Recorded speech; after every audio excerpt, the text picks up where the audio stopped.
ನೀವಿನ್ನು ನಿಮ್ಮ ಡೈಮಂಡ್ ಕನ್ನಡ ಟಿವಿಗೆ ಸಬ್ಸ್ಕ್ರೈಬ್ ಆಗಿಲ್ಲವೇ? ಹಾಗಿದ್ದರೆ ಸಬ್ಸ್ಕ್ರೈಬ್ ಬಟನ್ ಮೇಲೆ ಕ್ಲಿಕ್ ಮಾಡಿ ಹಾಗೂ ನಮ್ಮ ಹೊಸ ವಿಡಿಯೋಸ್ ಅಪ್ಲೋಡ್ಗೋಸ್ಕರ ಪಕ್ಕದಲ್ಲಿ ಕಾಣುವ ಬೆಲ್ ಬಟನ್ ಮೇಲೆ ಕ್ಲಿಕ್ ಮಾಡಿ. ನಮ್ಮ ಎಲ್ಲ ವಿಡಿಯೋಸ್ಗಳನ್ನು ಲೈಕ್ ಮಾಡಿ, ಶೇರ್ ಮಾಡಿ ಹಾಗೂ ಕಮೆಂಟ್ ಮಾಡಿ.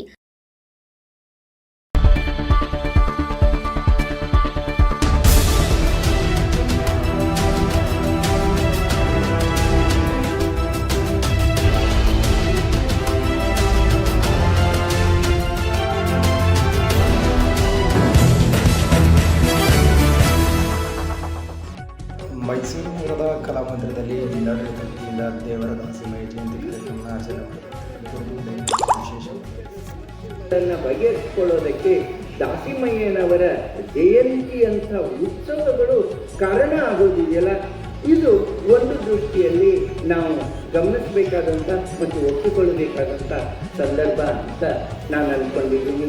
ಏನೇ ಆಗಲಿ, ಈ ಸಂದರ್ಭದಲ್ಲಿ ತಮ್ಮ ಸಂತೋಷ ಪಾಲ್ಗೊಳ್ಳುವ ಅವಕಾಶವನ್ನು ನನಗೆ ಒದಗಿಸಿಕೊಟ್ಟದ್ದು ಮೇಧಾನಂದರು ಸ್ವಾಮಿ ಮಹಾಮೇಧಾನಂದರು 1897ರಲ್ಲಿ ಸ್ವಾಮಿ ವಿವೇಕಾನಂದರು ಸ್ಥಾಪಿಸಿದ ರಾಮಕೃಷ್ಣ ಮಠದ ಸನ್ಯಾಸಿಗಳು ಮತ್ತು ರಾಮಕೃಷ್ಣ ಮಿಷನ್ ಅವರು 2004ರಲ್ಲಿ ಸನ್ಯಾಸಿಗಳನ್ನು ಸೇರಿದರು ಮತ್ತು ಪಶ್ಚಿಮ ಬಂಗಾಳದ ಬೇಲೂರು ಮಠದ ಪಕ್ಕದಲ್ಲಿರುವ ಪುರುಷರಿಗಾಗಿ ಕರ್ಮಸು ಕೌಶಲಂ, ಕರ್ಮದಲ್ಲಿ ಕುಶಲತೆಯೇ ಯೋಗ ಅಂತ ಹೇಳ್ತಾನೆ ಕೃಷ್ಣ ಪರಮಾತ್ಮ.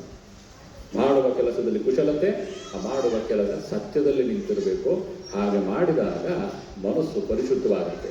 ಇಲ್ಲ ಅಂದರೆ ಊಟಾಟಿಕೆ ಬರುತ್ತೆ. ಊಟಾಟಿಕೆ ಬಂತು ಅಂತಂದರೆ ಅವ್ರು ಹೇಳ್ತಾರೆ, ಇಲ್ಲಿ ದಾಸಮಯ್ಯನವರು ಹೇಳ್ತಾರೆ, ನೀನು ಶಿವನನ್ನು ನಂಬಿ ಜೀವನ ನಡೆಸಿಲ್ಲ ಅಂತಂದರೆ ಜೀವನ ಬರೀ ಅರ್ಥಹೀನ ಅಲ್ಲ, ಅನರ್ಥವಾಗುತ್ತೆ.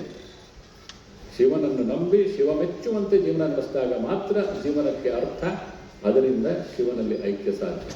ಇದನ್ನು ಮರಿಬಾರ್ದು ನಾವು. ಈ ಸಮಾಜದಲ್ಲಿ, ಈಗ ನಾವು ಬೆಳೀತಾ ಇರುವ ಸಮಾಜದಲ್ಲಿ ಇರುವ ಸಮಾಜದಲ್ಲಿ ಶ್ರೀ ದೇವರ ದಾಸಿಮಯ್ಯನವರ ಜಯಂತಿ ಅಂದರೆ ಇವತ್ತು ಬರ್ಡೇ. ಅವರು ಬಸವಣ್ಣವ್ರಿಗಿಂತ ಹತ್ತತ್ರ 60ರಿಂದ 70 ವರ್ಷ ಸೀನಿಯರ್ ಅವರು. ಅದಕ್ಕೆ ಅವ್ರಿಗೆ ಆದಿವಚನಗಾರ ಅಂತ ಕರೆಯೋದು. ಅವರು ಯಾವುದೇ ರೀತಿಯಾದ ನಮಗೆ ಇದೇ ವಚನ ಅದೇ ವಚನ ಅಂತ ಅವ್ರೇನು ಹೇಳಿರಲಿಲ್ಲ. ಅವ್ರ ಕೈಕಸ್ಬು ಅಥವಾ ಅವ್ರದ್ದು ವೃತ್ತಿ ಧರ್ಮ ನೇಕಾರಿಕೆ ಮಾಡ್ತಾ ಮಾಡ್ತಾ ಅವರು ಅನುಭವದ ಮಾತುಗಳು ಹೇಳ್ತಾಯಿದ್ರು. ಅವರ ಅನುಭವ ಮಾತುಗಳೇ ಇವತ್ತು ವಚನ ಆಗಿ ಮಾರ್ಪಾಟಾಗಿದೆ. ಆಸ್ ಪರ್ ಬುಕ್ಸು 1600 ವಚನಗಳು ಅವರು ಬರೆದಿದ್ದಾರೆ ಅಂತ ಹೇಳ್ತಾರೆ. ಬಟ್ ನಮ್ಮ ಕೈಗೆ ಸಿಕ್ಕಿದ್ದು ದುರದೃಷ್ಟಕರ 123 ವಚನಗಳು ಮಾತ್ರ ನಮ್ಮ ಹತ್ರ ಇದೆ. ಈ ವಚನಗಳು ಒಂದೊಂದು ಸಾಲ ನೋಡಿದ್ರೆ ನಮ್ಮ ನಿಜ ಜೀವನದಲ್ಲಿ ನಮ್ಮ ಬದುಕಿಗೆ ಏನು ಅನುಗುಣ ಆಗುತ್ತೆ, ಆ ಕಾರ್ಯರೂಪ ನಮಗೆ ಎದ್ದು ಕಾಣುತ್ತೆ. 2017 ಇಸ್ವಿಲಿ ಇಂದಿನ ನೆಚ್ಚಿನ ಮುಖ್ಯಮಂತ್ರಿಯಾದ ಶ್ರೀ ಸಿದ್ದರಾಮಯ್ಯನವರು ನೇಕಾರಿಗೆ ಏನಾರು ಒಂದು ಮಾಡಬೇಕು, ನೇಕಾರ ಜನತೆಗೆ ಏನಾರು ಕೊಡಬೇಕು, ದೊಡ್ಡ ದೊಡ್ಡ ಸಮುದಾಯಗಳಿಗೆ ಸ್ವಾಮೀಜಿಗಳಿದ್ದಾರೆ, ದೊಡ್ಡ ದೊಡ್ಡ ಸಮುದಾಯದ ಹಣಬಲ ಇದೆ, ರಾಜಕೀಯ ಬಲ ಇದೆ, ಎಲ್ಲ ಇದೆ, ಪಾಪ ನೇಕಾರರು ಏನೂ ಇಲ್ಲ ಅಂದ್ಬಿಟ್ಟು 2017ರಲ್ಲಿ ನಮ್ಮ ಆದಿಗುರುಗಳಾದ ದೇವರ ದಾಸಿಮಯ್ಯ ಜಯಂತಿಗೆ ಅವರು ಅನುವು ಮಾಡಿಕೊಟ್ರು, ಗೆಜೆಟ್ ಮಾಡಿದ್ರು. ಇವತ್ತು ಸರ್ಕಾರದವ್ರು ಯಾರು ಬಂದು ಅವ್ರಿಗೆ ಆರೈಸಿದೆ ಅಂದರೆ ಸರ್ಕಾರದಿಂದ ಅವ್ರಿಗೆ ಹಾಲಿಡೇ ಸಿಗುತ್ತೆ. ಇದು 9ನೇ ವರ್ಷದ್ದು. ಈ ವರ್ಷ ಜಯಂತಿ ವಿಶೇಷ ಏನಂದರೆ, ಜಯಂತ್ಯೋತ್ಸವದ ಅಧ್ಯಕ್ಷರಾದ ನನ್ನ ಪ್ರೀತಿಯ ಮಿತ್ರ ಸುಬ್ರಹ್ಮಣ್ಯ ಅವರಿದ್ದಾರೆ. ಸುಬ್ರಹ್ಮಣ್ಯ ಅವರ ಸಹಕಾರದಲ್ಲಿ ನಾವು ಇವತ್ತು ಇಷ್ಟು ಅಚ್ಚುಕಟ್ಟಾಗಿ ನಾವು ದೇವರ ದಾಸಿಮಯ್ಯ ಜಯಂತಿಯನ್ನು ಮಾಡ್ಕೊಂಡ್ಬಂದ್ವಿ. ಪಟ್ಟಸಾಲಿ ಸಮುದಾಯದವ್ರದ್ದು ಬೆಂಬಲ ನಮಗೆ ಜಾಸ್ತಿ ಇತ್ತು. ಅದೇ ರೀತಿ ಕುರಿಯನ್ ಶೆಟ್ಟಿ, ಪದ್ಮಸಾಲಿ, ತೊಗಟವೀರ, ಹಟಗಾರ, ಈ ಥರ ಚಿಕ್ಕ ಚಿಕ್ಕ ಪಂಗಡಗಳು 16 ಪಂಗಡಗಳು ನಮ್ಮ ಹತ್ರ ಇದೆ.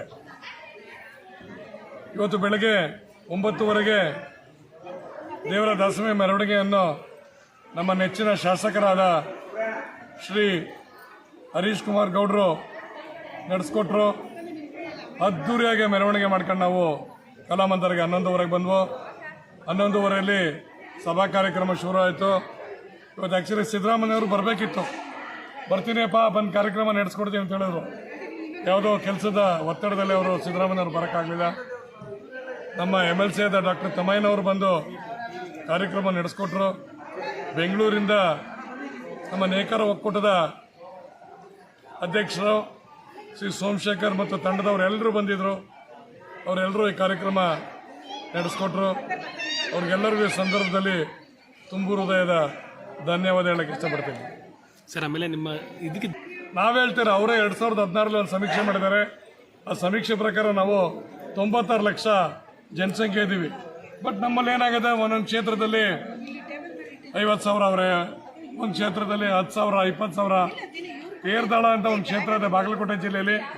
ತೇರದಾಳದಲ್ಲಿ ಅಲ್ಲಿ ಮಾತ್ರ ನಾವು ಹತ್ತತ್ರ 70ರಿಂದ 2 ಲಕ್ಷ ಜನ ಜನಸಂಖ್ಯೆ ಇದೆ ಅಂತ ನಮಗೆ ವರದಿ ಬಂದಿದೆ. ನಮಗೆ ಕಾಂಗ್ರೆಸ್ ಸರ್ಕಾರ ಬಂದ ಮೇಲೆ ನಮಗೆ ಮೂರ್ತಿಯಣ್ಣವ್ರನ್ನ ಅಧ್ಯಕ್ಷತೆಯಿಂದ ಕಂಟಿನ್ಯೂ ಮಾಡಿದ್ದಾರೆ. ನಾಮಿನೇಟೆಡ್ ಕಾರ್ಪೊರೇಟರ್ ಇದ್ದಾರೆ, ನಾಮಿನೇಟೆಡ್ CMD ಮೆಂಬರ್ ಇದ್ದಾರೆ ದಿವಾಕರ್ ಅಂತ, ನಾಮಿನೇಟೆಡ್ ಈ ಏನು ಯೋಜನೆಗಳಿದೆ ಅನುಷ್ಠಾನ ಇದೆ ಅದಕ್ಕೆ ನಮ್ಮವರು ವಿಕಾಸ್ ಸಿಂಹ ಅಂತ ಇದ್ದಾರೆ. ಅದು ಬಿಟ್ಟು ನಮಗೆ ಯಾವುದೇ ರೀತಿಯಾದ ನಮಗೆ ಅನುಕೂಲಗಳಾಗಲಿ ಸವಲತ್ತುಗಳಾಗಲಿ ಕೊಟ್ಟಿಲ್ಲ. ನಾವು ಈಗೊಮ್ಮೆ ನಾವು ಸಿದ್ದರಾಮಯ್ಯ ಅವ್ರಿಗೆ ನಾವು ಸ್ಪೆಷಲ್ ಕ್ಯಾಟಗರಿಯಲ್ಲಿ ನಮಗೆ ಪ್ರಾವಿಷನ್ ಕೊಡಿ ಸರ್, ನಮ್ಮ ಜನಾಂಗದವ್ರಿಗೆ ರಾಜ್ಯದಲ್ಲಿ ಸ್ಥಾನಮಾನ ಕೊಡಿ, ನಮ್ಮ ಜನಾಂಗದವ್ರಿಗೆ ಹೆಚ್ಚು ನೀವು ಸರ್ಕಾರಿ ನೌಕರಿಗೆ ನೀವು ಕಲ್ಪಿಸ್ಕೊಡ್ಬೇಕು ಅಂತ ಕೇಳಿದ್ದೀವಿ. ಬಟ್ ಯಾವುದೇ ರೀತಿಯಾದ BJP ಸರ್ಕಾರ ಆಗಲಿ ಕಾಂಗ್ರೆಸ್ ಸರ್ಕಾರ ಆಗಲಿ ನಮಗೆ ಬಂದಿಲ್ಲ. ತುಂಬ ನೋವಿದೆ ಸರ್ ನಮಗೆ. ಅದು ಮುಂದಿನ ದಿನಗಳೇನಾದ್ರು ಹೆಚ್ಚು ಇದು ಮಾಡಿ ಅಂತ ಮನವಿ ಎಕ್ಸ್ಪೆಕ್ಟ್ ಮಾಡ್ತಾ ಇದ್ದೀವಿ. ಸರ್ಕಾರದಲ್ಲಿ ನಾವು ಮನವಿ ಮಾಡಿದ್ದೀವಿ, ಕೊಡ್ತೀನಿ ಅಂತ ಹೇಳಿದ್ದಾರೆ. ನೋಡಬೇಕು ಸರ್. ಈ ಸಲ ನಾವು ಅಟ್ಲೀಸ್ಟ್ ಮೈಸೂರು ಜಿಲ್ಲೆಯಲ್ಲಿ ನಮ್ಮ ಜನಸಂಖ್ಯೆ 3ರಿಂದ 3.5 ಲಕ್ಷ ಜನಸಂಖ್ಯೆ ಇದೆ. ದೇವರ ದಾಸಮಯದ ಪುತ್ಥಳಿ ಮಾಡಬೇಕು ಅಂತ ಆಲ್ರೆಡಿ ಒಂದು ಮೆಮೊರಾಂಡಮ್ ಕೊಟ್ಟಿದ್ದೀವಿ ನಮ್ಮ ಜಿಲ್ಲಾಡಳಿತಕ್ಕೆ. ಅವರು ಇವತ್ತೆಲ್ಲ ನೀವು ಸಿಗ್ನೇಚರ್ ಕ್ಯಾಂಪೇನ್ ಮಾಡಿ ಅಂತ ಹೇಳಿದ್ದಾರೆ. ಸಿಗ್ನೇಚರ್ ಕ್ಯಾಂಪೇನ್ ಮಾಡಿದ್ದೀವಿ. 1000 ಜನದ ಮೇಲೆ ಸಿಗ್ನೇಚರ್ ಹಾಕಿದ್ದಾರೆ. ಸೇಮ್ ಕಾಪಿ ನಾವು ಸರ್ಕಾರಕ್ಕೆ ನಾವು ಈ ಕಾಪಿ ಸಿಗ್ನೇಚರ್ ಹಾಕಿದ್ದು ತಲುಪಿಸ್ತೀವಿ. ದೇವರ ದಾಸಮಯ ಪುತ್ಥಳಿ